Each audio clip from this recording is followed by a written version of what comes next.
I'll tell you a story that Rabbi always says. It's not related, but it's a different story. He says that Rabbi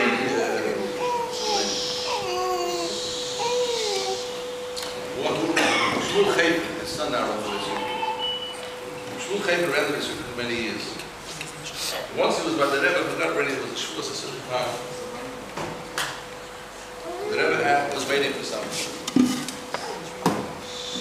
And what the Rebbe was waiting for didn't happen. The Rebbe was very upset. And he said, up to Groner to get the Eden out of Russia. And if somebody went forward and asked the Rabbi if he didn't get out of Russia, this was an opportune moment, and it's not going to repeat itself so fast, would have happened. And they had nobody, there's opportune number of people left.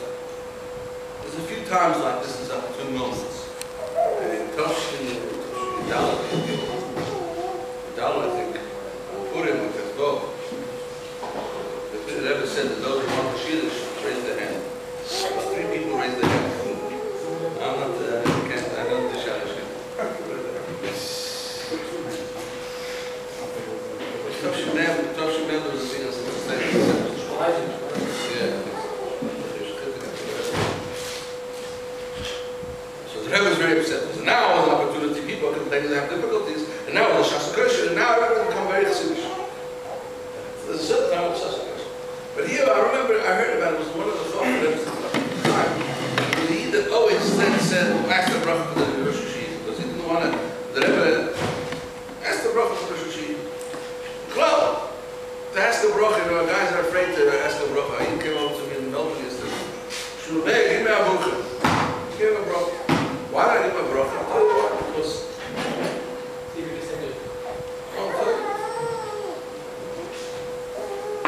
unfortunately now it's not so, it's not Baha'u'llah, unfortunately. So he reads a lot. Certain things, stories and a lot of things. I see he has a new sefer that somebody sent him. The sefer, one person once told me many years ago, who passed away, some skills in the translation. Grandchildren. He at the time was by the Friedrich Rebbe, and he wrote in 1943, 44, 45, but Ram Arkan, he wrote diaries of what he heard from those that sitting with him about the Rebbe and so on. And the kids are giving it out, beautiful stuff. So he said an interesting thing talking about a British headed. It's not such a British headed. There's a letter of the Rebbe Shannon that my brother used, the thing that the Rebbe says, you cannot lead or I'm amazed at the power of the bracha of an individual. I'm glad to the letter. It's a well-known letter. I'm sorry that I don't know the words. Alright, we don't do one. Alti here, Brachas Kedler. Yeah, Alti is. Alti is Brachas Kal Hetin. The Rebbe writes a thing that he doesn't know. He doesn't know anything of myself. I just read it last week. After my brother spoke, there's a certain Philip that was once taking Yeshiva. He was taking Yeshiva. In the middle, he told the secretary, I told the story. I think his grandfather was a who actually came with him. Melbourne for his wedding, we came together. His first grandfather's wedding, 1967. So maybe it was him, whoever it could have been Chaim Living. I don't know who it was. So the Friedrich says he's not feeling well, and therefore he should have dropped he can't take it. There's one Yid, he was a Kurdish Yid, it wasn't Chabad. And he said he has to go into Friedrich Rebbe, it's Kuach Nefesh. It's Kuach Nefesh, it's very serious.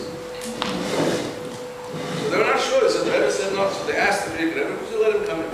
The guy walked in, didn't ask the Friedrich Rebbe anything, he just showered, rained upon the Friedrich Rebbe's office. And walked away.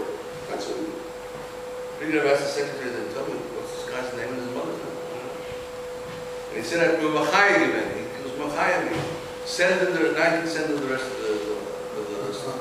I'm going to think about it. Now, one guy, of course, went to a Rebbe, no. You shouldn't underestimate. That's why the guy always said, a bracha for Rosh Hashanah. So this, Shmuel Chayfer, this is in the 60s. On the way back to Israel, he stopped in France. When did he go to France? He ended up this, had an internet, it's 25 years ago, somewhere, passing, so now, listen, he used to go to the Rebbe, so now, all of us, they didn't go take and think this many, many hours. Sure, just and he mentioned the story of the Rebbe, and he says, what does the Rebbe really want from us? We're simple guys, we don't know what's up to moment or not. How should we anticipate such things? So this is an answer to him. I'll say in English, and I don't have to say in English. En wel mehr zugetroffen zum Rebbe, wat nefesh da hebs gefiel. More in touch. Made yourself to be more in touch with the Rebbe, you would something you would have thought about. This is the thing. Secondly also, Rebbe said, open your eyes. You're more in touch. You're living with the way the Rebbe lives, and looking at the way the Rebbe lives, you're more in touch with this. It's a hard one. I don't know if that's the solution. I don't know how to discuss what the Rebbe said. The Rebbe expected that. The Rebbe expected. I'm saying thing about Mashiach. The Rebbe expected that if he said, I'm Mosi with the head, he wouldn't come long ago.